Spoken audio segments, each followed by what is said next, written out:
और देश विदेश की खबरों के लिए देखते रहें यूके न्यूज़ 24। दिल्ली होटल में हुए अग्निकांड में उत्तराखंड के केसर नेगी को न्याय दिलाने के लिए उत्तराखंड लोक मंच रजिस्टर्ड दिल्ली द्वारा दिल्ली में विशाल धरना प्रदर्शन किया गया, जिसमें उत्तराखंड लोक मंच के सदस्यों के अलावा दिल्ली में रह रहे प्रवासी उत्तराखंडियों ने बढ़ चढ़कर भाग लिया तथा पूरा पंडाल उत्तराखंड के केसर नेगी को न्याय दिलाने की मांग करता रहा। इस अवसर पर उत्तराखंड के प्रमुख पत्रकार व देवभूमि डायलॉग के संस्थापक रमेश भट्ट ने क्या कहा, सुनते हैं उनसे। यूके न्यूज़ 24 और यूके न्यूज़ 24 टीवी पर और देश और दुनिया भर की खबरों के लिए देखते रहे यूके न्यूज़ 24 टीवी। क्या पीड़ा हो सकती है, शायद मेरे पास बताने के लिए शब्द नहीं है, लेकिन उनकी इस पीड़ा में, उन 23 परिवारों की इस पीड़ा में उत्तराखंडी समाज का हर एक नागरिक सहभागी है। मैं बस इतना उनके सामने संवेदना प्रकट करना चाहता हूं। 3 तारीख को मालवीय नगर अग्निकांड हुआ था और 6 तारीख को केसर सिंह नेगी जी की गिरफ्तारी हो जाती है और 8 तारीख को उनको न्यायिक हिरासत में भेज दिया जाता है। मेरे से पूर्व सभी ने वो मुद्दे उठाए हैं कि वहां पर दरअसल जिम्मेदारी किसकी थी। क्या जिनकी जिम्मेदारी थी उनमें से किसी एक की भी अब तक गिरफ्तारी हुई है? जिनकी जिम्मेदारी थी कि रिहायशी इलाकों में कमर्शियल कारोबार चल रहा है, निगरानी तंत्र जिनका था, उनमें से किसी की गिरफ्तारी हुई है? जिनकी जरूरत थी कि जिन्होंने ब्रेड एंड बटर का लाइसेंस दिया और सो गया टूरिज्म डिपार्टमेंट, उसकी कोई जवाबदेही नहीं है। उस होटल के पास फायर एनओसी नहीं थी, उनकी भी कोई जवाबदेही नहीं है। वहां पर एंट्री और एग्जिट का एक ही गेट था, उनकी भी कोई जवाबदेही नहीं है। और यहां तक कि वो जिस तरह से 6 कमरों का 25 कमरों में बदल गया, जिनका निगरानी तंत्र था, उनकी भी कोई जवाबदेही नहीं है। सारी जवाबदेही जो है वो एक वेतन भोगी कुक की होगी, जिसका सिर्फ काम वहां पर भोजन बनाना था। ये बहुत बड़ा अन्याय है और इससे बड़ा अन्याय कुछ हो नहीं सकता। और आज ये अन्याय, मैं सच बताऊं आपको, अगर आप समाज खड़ा नहीं होता तो हो सकता है तैयारी पूरी थी कि केसर सिंह नेगी जी को इस पूरे घटनाक्रम के लिए बलि का बकरा बना दिया जाए। हम उत्तराखंडियों की कुल जमा पूंजी जीवन भर की क्या होती है?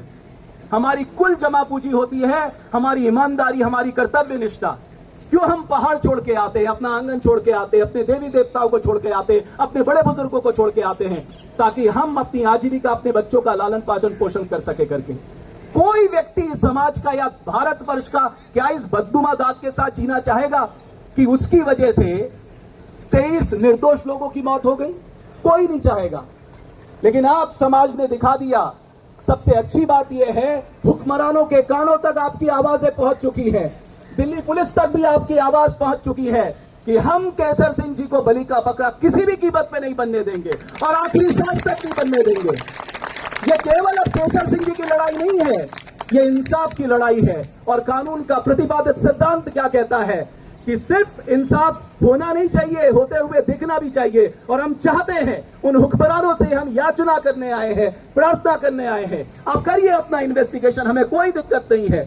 आप करिए जांच पड़ताल, आप एफएसएल से जांच कराइए, आप जिस एजेंसी से जांच कराना चाहता है कराइए, लेकिन आप एक निर्दोष को बलि का बकरा नहीं बना दे सकते, क्योंकि करोड़ों उत्तराखंडी आज केसर सिंह बन चुके हैं। केसर सिंह भी आज जरूर तिहाड़ जेल में है, लेकिन हर एक व्यक्ति उनके लिए लड़ाई लड़ रहा है हर माध्यम से।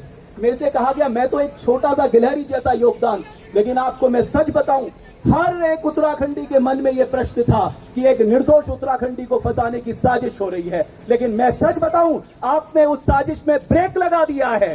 बस अब सिर्फ हमें सिर्फ बेल नहीं लेनी है। मैं आपको कहना चाहता हूं, हमें सिर्फ बेल नहीं लेनी है, बेल तो मिलेगी क्योंकि मुझे भारत के न्याय तंत्र पे भरोसा है। हमें मालूम है कि केसर सिंह नेगी जी निर्दोष हैं। आप सोचिए कितने 5 सितारा होटल में नौकरी की, आज तक एक सवाल खड़ा नहीं हुआ केसर जी पे। इतनी सरलता पहाड़ की क्या है? वो व्यक्ति पहाड़ का सबसे बड़ा एम्बेसडर है। मैं कहूंगा हमारे लिए सबसे बड़ी सोच कि उस व्यक्ति ने अपने चेहरे पर शिकन नहीं लाने दी।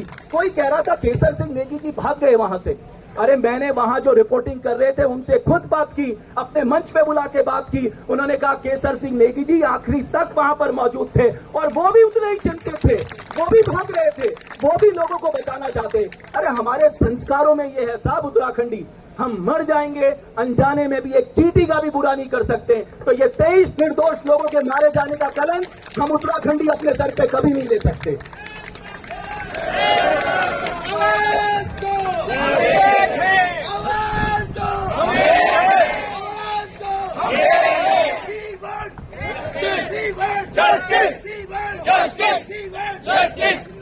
एक और बात मैं बहुत संक्षेप में कहना चाहूंगा, कई महानुभाव यहां आए हुए हैं। आज ये आशुतोष भाई आए हुए हैं, देखो इन्होंने उस बिटिया के लिए जो लड़ाई लड़ी वो कोई भूल नहीं सकता। ये पहले व्यक्ति थे, कोई ना कोई व्यक्ति समाज से निकल कर आता है। क्यों? क्योंकि हम अपने समाज को बेइंतहा प्यार करते हैं। मैं आपकी तरह अपने उत्तराखंड को, अपने गांव को, अपने उत्तराखंडियों को बेइंतहा प्यार करता हूं और सोचता हूं कि उनके जीवन में अगर मेरी वजह से कोई छोटा सा भी बदलाव आ जाए मैं पीछे नहीं हटूंगा। इसलिए हमने ये संकल्प लिया है आखिरी लड़ाई तक हम केसर सिंह का साथ देंगे। बिट्टू भाई मैं आपका बहुत धन्यवाद करूंगा। अच्छा क्या है, हमारी भी जमा पूंजी बिट्टू भाई है, कुछ भी दिक्कत होती है बिट्टू भाई ये करना है। अब इन्होंने सारी व्यवस्था खुद की, क्योंकि हम तो नौकरी करते हैं, हमें कहां से इतना समय मिल पाएगा, सारी व्यवस्था। एक और व्यक्ति जो भरत रावत जी है, मुझे नहीं मालूम यहां पर है या नहीं है, उन्होंने, मैं सच बताऊं, जो योगदान दिया है इस पूरे में आपको बता नहीं सकता। उन्होंने कैसे कैसे मेहनत की है, कैसे कैसे उन्होंने केसर सिंह जी से मुलाकात करके उनको भरोसा दिलाया, आप लोगों का मैसेज दिलवाया। आप सब केसर सिंह जी के साथ हैं। मैं बस आखिरी में इतना ही कहना चाहूंगा, आज हमारे लिए बेहद दुख का दिन भी है। हमारे जसपाल राणा जी हमारे बीच नहीं रहे, उनका जाना हमारे लिए एक बहुत बड़ा नुकसान है। मैं कह नहीं सकता, ना अपनी भावनाएं व्यक्त कर सकता हूं, उस परिवार को अपनी संवेदना प्रकट कर सकता हूं।